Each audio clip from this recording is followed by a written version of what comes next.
সৃষ্টি বড় না স্রষ্টা বড়?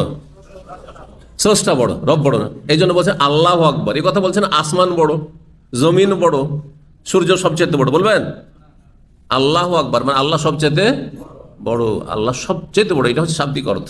আকবার তো আল্লাহর সব দিক দিয়ে বড়।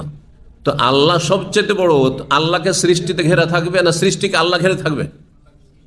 আল্লাহ সৃষ্টিকে ঘিরে আছেন, মানে আসমান জমিন সবকিছু আল্লাহ পরিবেষ্টন করে আছেন। বোঝা গেছে না? জি হ্যাঁ। তো আল্লাহ রাব্বুল আলামিন সমস্ত সৃষ্টির ঊর্ধ্বে, সৃষ্টির সাথে মিশে নেই, একাকার হয়ে নেই। যদি কেউ সৃষ্টির সাথে মিশে একাকার হয়ে আছে, এটা কুফরি কথা, ইসলাম বিরোধী কথা, ইসলাম থেকে খারিজ হয়ে যাবে, কিচ্ছু থাকবে না ইসলাম।